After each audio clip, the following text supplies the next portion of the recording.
What if I told you it's possible to keep an Oscar cichlid in a dirted, filterless, no air aquarium? That's right, I said an Oscar cichlid.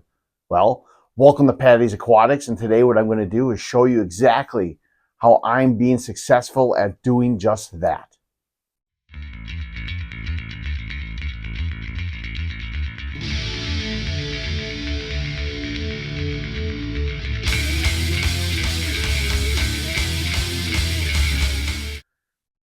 Well, this is my Oscar in its dirted, filterless, no air aquarium. And things are going great, and we're about 5 months in.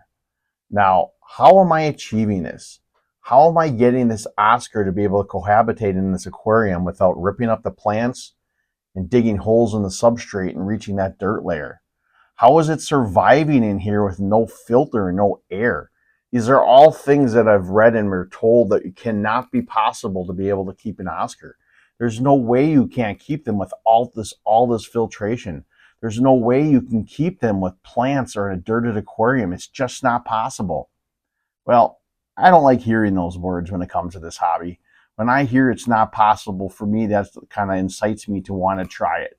And that's why I got this fish. Now, I will link the video above of when I set this aquarium up and show you exactly how I did it and how I planned for this fish.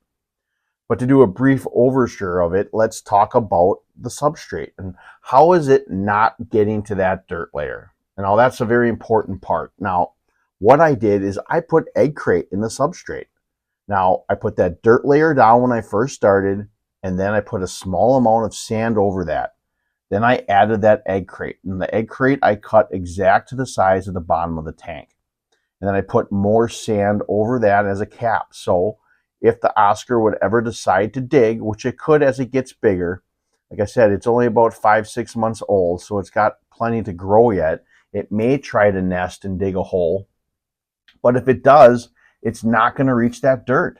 It'll get down to that egg crate, and that's it. It'll never be able to move that egg crate because, like I said, it's cut to the size of the aquarium. Also, all the plants are going to root down into that egg crate, and it's going to be almost impossible to move it. Heck, it's going to be hard for me to even pull it out of there if I wanted to. So that's how I'm preventing that. So it'll never hit that dirt layer no matter what. So what is the other things we're talking about here? Now it's the plants. How is it able to cohabitate in this tank with all these plants? How is it not ripping all the plants up? Now, the biggest thing for me with that was get the fish as young as you can. Get a baby fish. You put it in there with plants right away and being introduced to it in hopes that it knows that that's the environment that it's around. That's the environment that it grows with and knows. Now, would that be possible with a subadult or adult Oscar that you throw into a planted aquarium that you've had maybe already and you want to dirt it and put plants in? I don't know. I would think you're probably more highly unlikely to succeed in that route because the fish are used to that, where this one is used to these plants. It actually loves these plants so far. It likes to hide back in them and come out and swim up to the front whenever it sees me because it wants food, which I'll feed it later and show you, but it absolutely loves the plants right now. Now, is it entirely possible that as this fish gets bigger and older, it could develop an attitude and maybe want to start pulling some of these plants out? Yes, it's entirely possible. And those are things I have to think about and game plan for. Now, how I'm game planning for that is I did add a few sword plants to this aquarium. They're small, and some crypts. And the hopes is that they will root and get bigger and be harder plants for this fish to ever want to pull out if it ever decides to get bucky later on. Now, the stem plants might be a different story. Now, with these stem plants, they've been in here long enough, so the bigger ones should be rooted down deep into the substrate. And the new clippings in here will be the ones you'd have to watch out eventually. But as the stem plants get bigger and older and their root systems start to develop and wrap around that egg crate, it will be harder for this Oscar to pull them out. Not impossible, but definitely harder. So that's how I'm game planning really for the plants as well. But there is no for sure when it comes to the plants. Anything can happen, and that's always a big thing with fish. All fish have different personalities. I just right now have one that's pretty cool with the plants, but as any person knows, a personality can change on a dime, especially with an Oscar, and it may develop an attitude later. And if it does, I hope it don't, then I may run into a problem. But for right now, things are going fabulous with it. Now, what about the no filter part and the no air? How on gracious earth am I operating an aquarium with an Oscar cichlid and no filter and no air? Well, that one again goes back to the whole dirted substrate scenario of systems. The plants, the dirt, everything operating in unison. It just shows you that this can work for any type of fish that will allow plants, I should say, because those plants are working in unison with the substrate and working in unison with this fish. The waste this fish releases gets broken down and turns into food for the roots of the plants, and they grow and they filter out the water. I tested the water in this aquarium just the other day. Now, I don't test my aquariums regularly at all. It's typically only if I have issues. But I wanted to test it because I knew I was making this video and I wanted to talk a little bit about the filtration. Now, this aquarium, like all my other dirted aquariums, have barely any nitrates in them. I'm lucky if I register 10 typically in my aquariums, where this one actually registered 0. 0 nitrates, 0 nitrites, 0 ammonia. How is that possible? It's all these plants, and it's the deep substrate, the combination of the two. They work in unison, like I said. They complement each other to make this perfect system, a system that can manage waste, use it to be food for the plants, and just make everything thrive. And that's how that works. Now, as far as air, I don't put any air in here, but what I do have is I have a little wave maker that I have on a timer. Now, why am I doing that? It's not a necessity.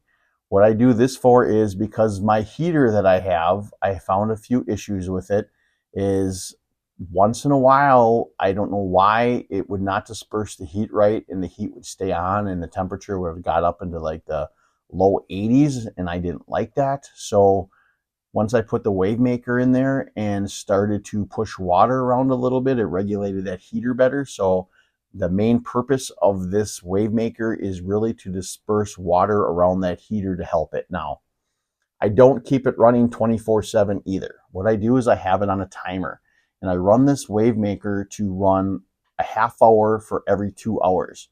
Clicks in for a half hour, runs, and turns off for another hour and a half, and then clicks back on.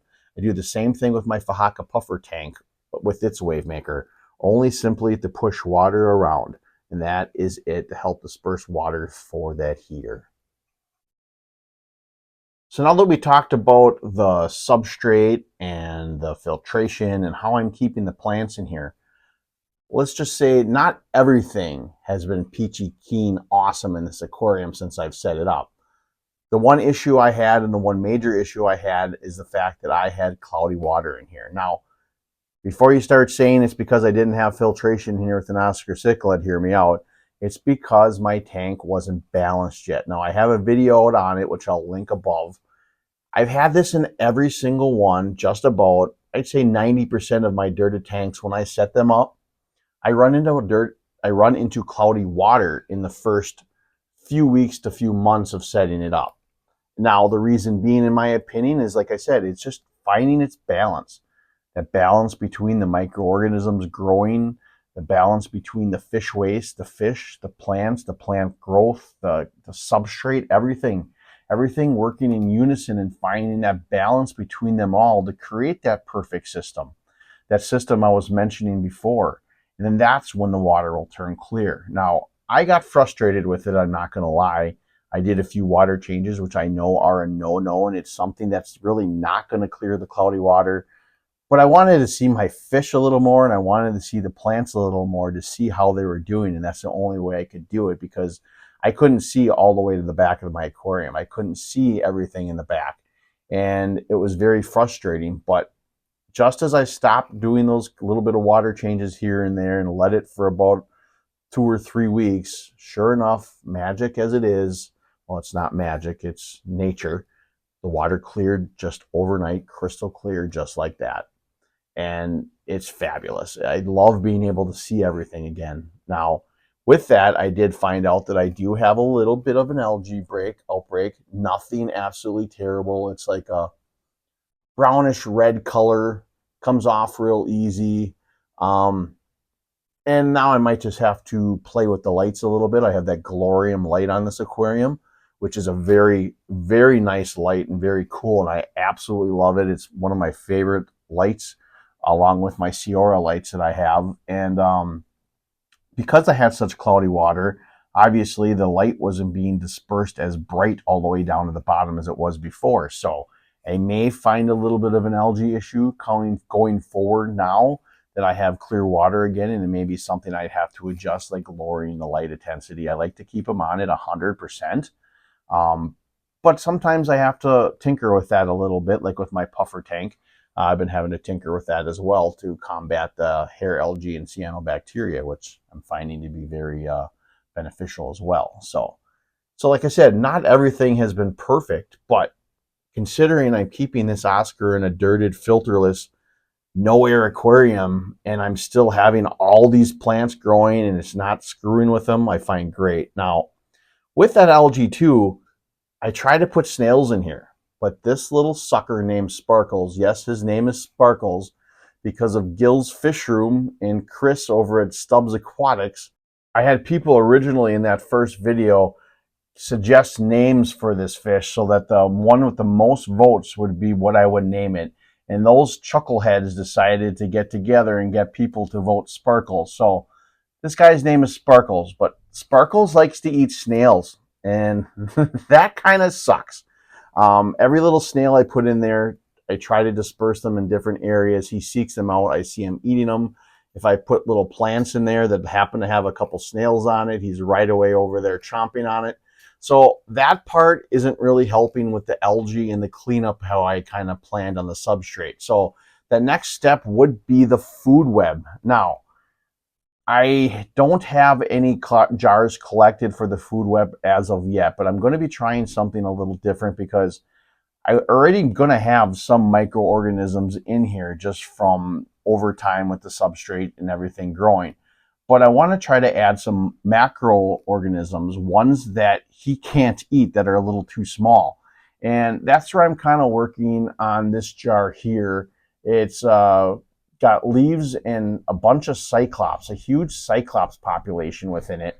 And I want to grow that and be able to add that in here among with other aquariums, just to try to add a little population of another macroorganism within the aquarium that can help break down some of the waste in here in order to help help it keep it cleaner, but kind of it fast forwards that cycle of breaking down his waste so that it can work its way down through the substrate faster in order to feed those plants and help create that cycle, that excellent cycle of unison, of symbiotic relationships between the plants, the fish, the microorganisms, the macroorganisms, and everything like that. So that is my plan as of right now, as far as that regards go. Now let's talk about the personality of this fish. This fish is crazy. He loves to hide in the plants, but when I come out, he's up at the glass like this because he knows it's usually time to eat. He's very similar to my puffer fish, and he loves to eat, very much so. Right now, I still feed him once a day. As he gets older, I will cut that down. I don't feed him large portions though, and I think that's like a big key also when it comes to the maintaining with the no filter in this aquarium. You don't want to overfeed the fish. And what I do as well with these Oscars is if you give them too big pieces of food, they tend to, when they eat, they dispel a lot of that waste out the back of their gills and creates a lot of waste within your aquarium.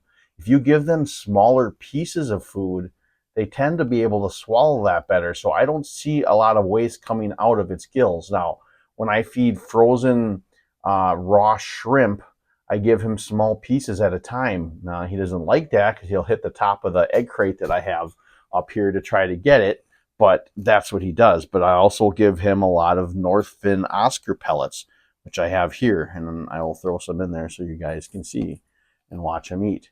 He loves that, so he'll eat a few of those. I put quite a bit in there today, but he eats those, and you see they're not huge pieces of pellets, so he'll eat them, and a lot of that stuff does not get dispelled down back between the back of its gills because he's eating it all. So that's what I love about this fish as well. There's always ways around doing things in order to achieve goals that you have. And like I said, my goal for this is and always has been to have an Oscar again. I used to have an Oscar in this aquarium and I absolutely loved it. My daughter absolutely loved it. And we moved on from it because I didn't think it was possible to do within a dirted aquarium, within a planted aquarium. Now, I had that Oscar with a few plants, but it wasn't dirted. It did okay, but once in a while it would pull plants out, but I didn't start it young with plants. I put it in there, the plants in there a lot long later in its life. So that was my goal. I want to be able to achieve this. I want to be able to show that it is possible to be able to keep dirted tanks, to be able to keep planted tanks, be able to keep no filter, no air tanks with lots of different varieties of fish. Ones especially that people say is just not possible, that you can't do. I'm showing you right now that this is possible. It is possible to be able to keep an Oscar cichlid in a dirted, filterless, no-air aquarium. You just need to do your research. You need to figure out ways and how to be able to do it and try to do it so you can be successful. Like I said, the egg crate part in the substrate can work for a large variety of different cichlids that want to dig. The biggest thing though is you're going to have to find something that's going to be able to cohabitate with plants if you want to have a dirted aquarium.